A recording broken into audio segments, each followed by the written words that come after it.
Magandang buhay mga bata! Narito na naman si Teacher Tess upang tulungan ka sa inyong aralin. Kaya tara na manood at matuto. Ngayong week 7 ay pag-aaralan naman natin ang giving the place value and value of decimal numbers and reading and writing decimal numbers through hundredths. So, unahin muna natin ang giving the place value and value of decimal numbers. Pero bago yan, ay i-review muna natin ang place value and value of whole numbers. Okay, so meron ako dito ang place value chart. So alam ko na napag-aralan na ninyo itong place value and value of whole numbers noong kayo ay grade 3 pa. Kaya i-review na lang natin ito ng kaunti. Itong whole numbers muna. Itong nasa kaliwang bahagi. So, wag muna natin pansinin ang decimal numbers. So, let's say for example, the number is 369,135. So, ang digits nito ay inilagay ko sa bawat column kung saan mayroon itong lugar o pwesto na kinabibilangan. So, let's say for example, yung digit na 5 ay makikita natin sa ones place. Ang digit na 3 ay makikita natin sa tens place. Ang digit na 1 ay makikita natin sa hundreds place. Ang 9 naman ay nasa thousands place. Ang 6 ay nasa 10,000s place. Ang 3 ay nasa hundreds, thousands. Tandaan na ang ones, tens, hundreds, thousand, 10,000s, 100,000s ay tinatawag na place value. Now, pag tinanong kayo, what is the place value of 9? So, titingnan mo kaagad kung ano yung place value ng 9. So, ito ay thousands. So, let's say for example, what is the place value of 5? So, the place value of 5 is ones. Now, para makuha ang value ng bawat digits, ay maaari ninyong i-multiply ang digits sa bawat value nito. Let's say, for example, 5, 1, or 5 times 1 is 5. So, ang value ng 5 is 5. Next, 3, 10, or 3 times 10 is 30. So, yung value ng 3 ay 30. Next, 1, 100 or 1 times 100 is 100. Next, 9, 1,000 or 9 times 1,000 is 9,000. So, yung value ng 9 ay 9,000. Next, 6 10,000 or 6 times 10,000 is 60,000. And then, the last one is 3 100,000 or 3 times 100,000 is 300,000. Mahalaga na makabisado mo ang place value ng bawat digit. Tandaan na sa pagbibigay ng place value ng whole numbers, lagi natin ito sisimulan sa kanang bahagi papunta sa kaliwa o yung huling digit ng bawat bilang. Ngayon naman ay ating pag-aralan ang place value at value ng decimal numbers. Kung mapapansin mo, mayroon ditong decimal point. Ang decimal point ay ginagamit upang paghiwalayin ang whole numbers sa decimal numbers. Tandaan na ang unang place value after ng decimal point ay tenths. Ibig sabihin nito, kung atin siyang ilalarawan, ang isang buo ay hinati sa 10. Kaya ang value ng tenths ay 1/10. Or kapag sinulat natin ang 1/10 sa decimal number, ito ay 0.1. Or ang basa dito ay 1/10. Ulitin ko ulit, ang place value after ng decimal point ay tinatawag na tenths. Ang value ng tenths ay 1/10. Kapag sinulat natin ito itong 1/10 sa decimal number, ito ay 0.1 or ang basa dito ay 1/10. Ngayon, ano ang pagkakaiba ng place value ng decimal numbers sa whole numbers? So, kung mapapansin mo, ang tens sa whole number ay nagtatapos sa S. Samantala, ang tens sa decimal numbers ay nagtatapos sa THS. Ngayon naman, ang pangalawang place value after ng decimal point ay hundredths. Ibig sabihin nito, kung atin siyang ilalarawan, ang isang buo ay hinati sa 100. Kaya ang value ng hundredths ay 1/100ths. Or kung isusulat natin ito sa decimal, itong 100ths ay 0.01 or ang basa dito ay 100ths. Now, let's say for example, we have 1 and 23 hundredths. Ang digit after ng decimal point ay 2. Ang place value ng 2 ay tenths. At ang value ng 2 ay 2/10. Or in decimal, ang 2/10 ay pwede natin isulat ng 0.2. Or ang basa dito ay 2/10. Now, dahil pinag-uusapan natin ay tungkol sa decimal numbers, ay hindi ko muna isusulat sa fraction ang value ng bawat digits. Mag-focus na lang muna tayo sa decimal number. So, alisin ko muna itong mga fraction na ito para mag-focus na lang muna tayo sa decimal number. So, again, ang place value ng tenths ay 0.1 or 1/10.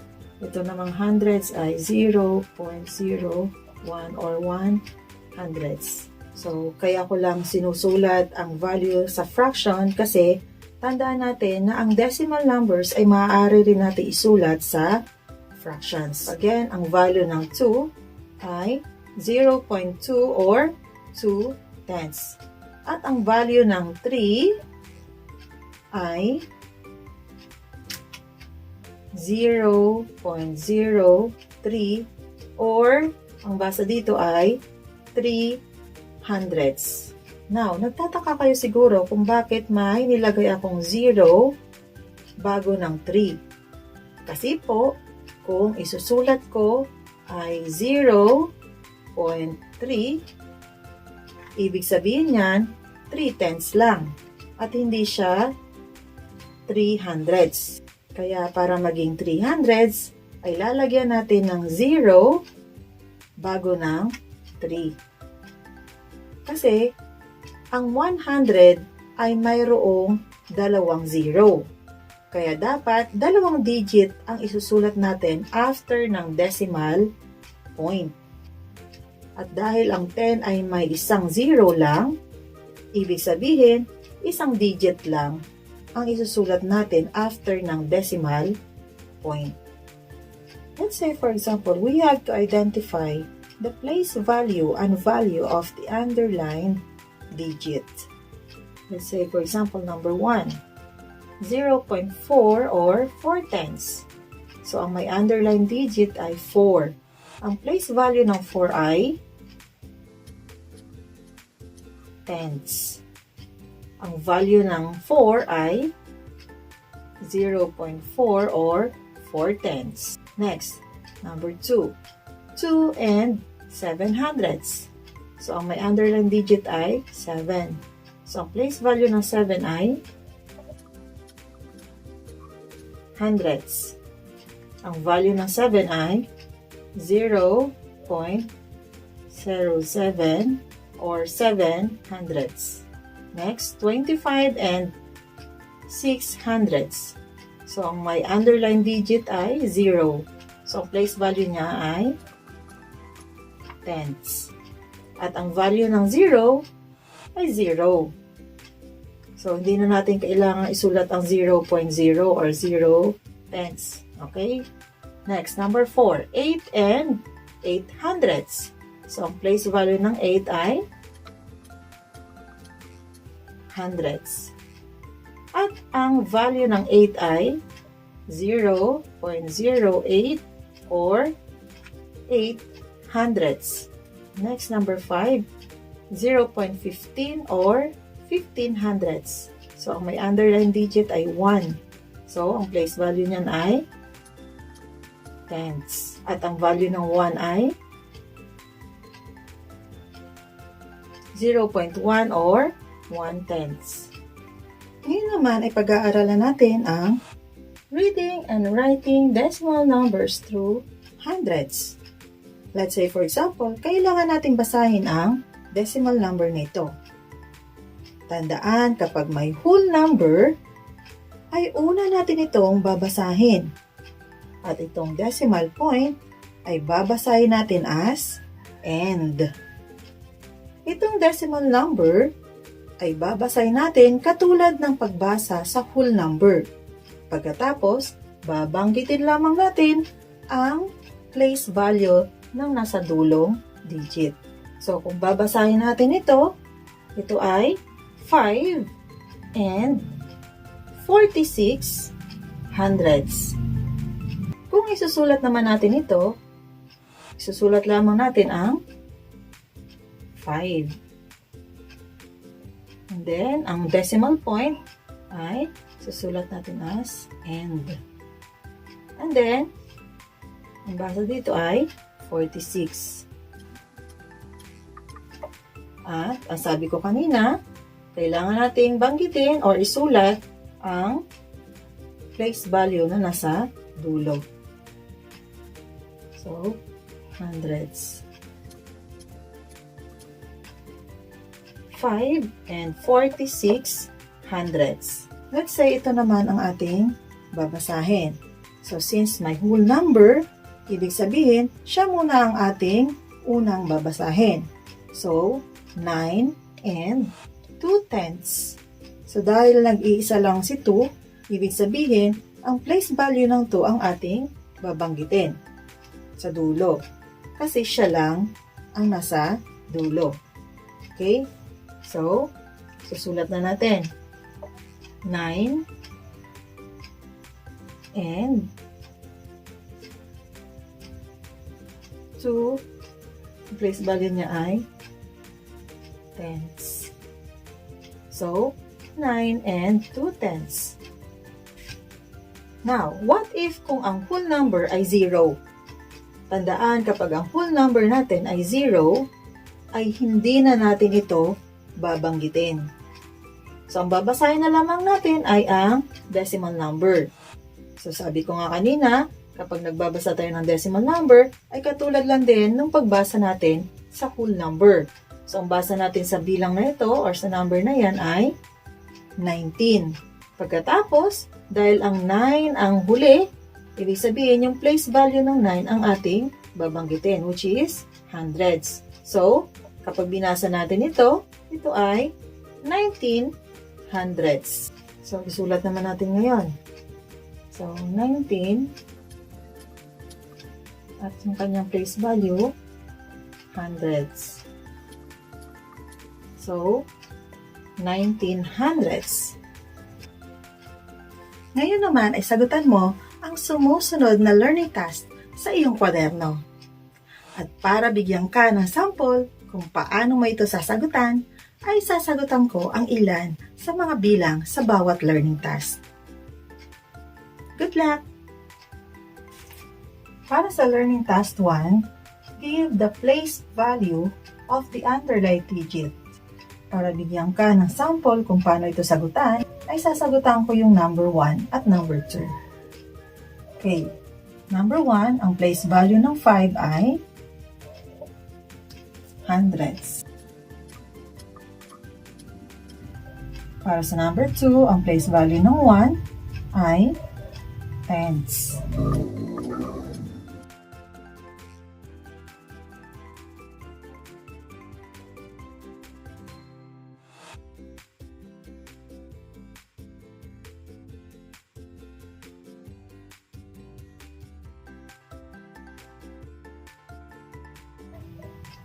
Learning Task 2. Give the value of the underlying digit.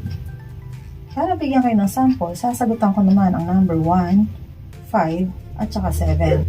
So, sa number 1, 85 hundredths. Ang value ng 8 ay 8 tenths. Sa number 5, ang value ng 5 ay 5 hundredths. At sa number 7, ang value ng 0 ay 0.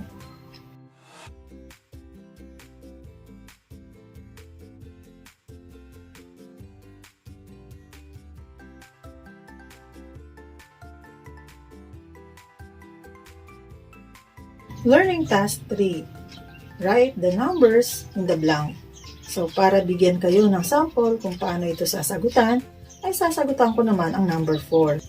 So, mahalagang malaman mo ang pagkakaiba ng whole numbers sa decimal number.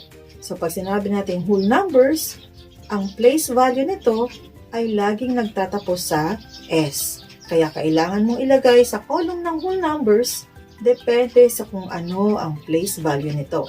Kapag naman nagtatapos sa THS ang place value, ay kailangan mo naman ilagay ang digit na ito sa kanang bahagi o decimal number.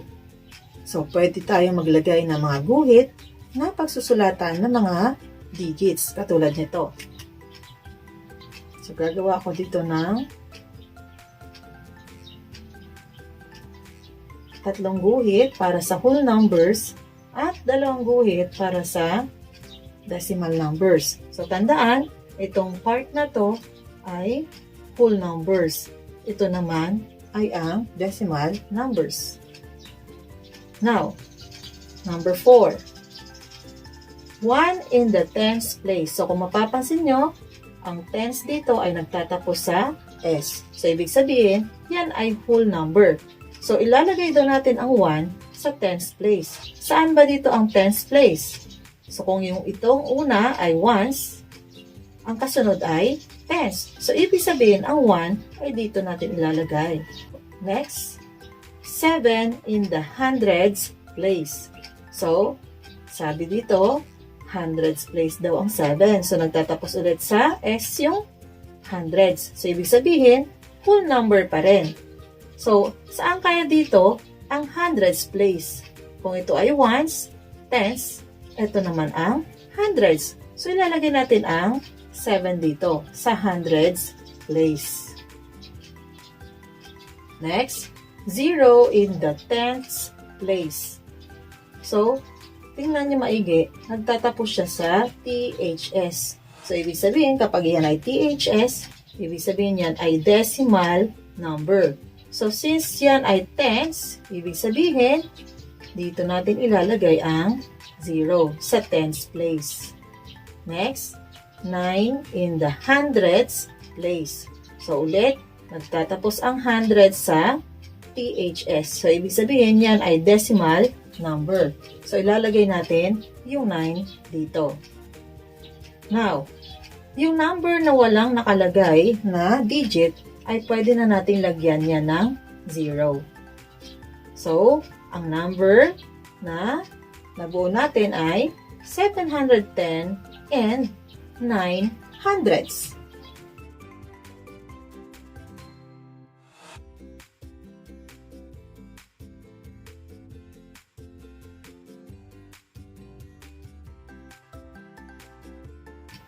Learning Task 4. Write the following in decimal form. So, sinagutan ko naman dito ang number 1 at number 4. So, sa number 1, we have 2 and 3 hundredths. Number 4, we have 7 tenths.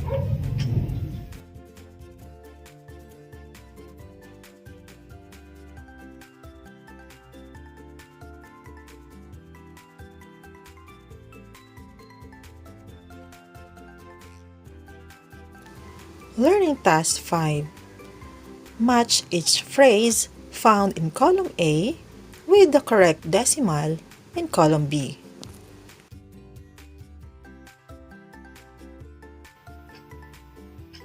Ganito na ang mga kasagutan sa bawat learning task.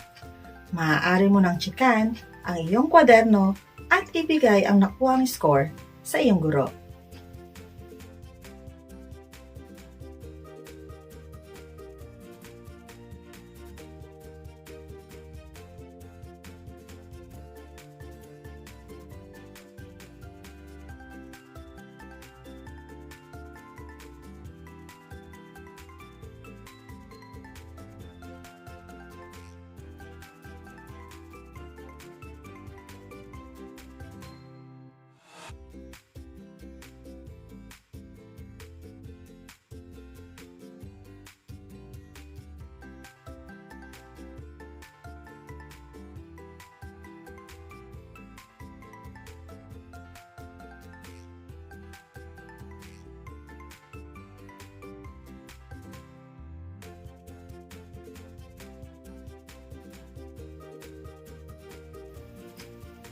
Naway ang video ito ay natulungan ka upang lubos mong maunawaan ang iyong aralin. Magkita tayo muli para sa susunod na episode. Paalam!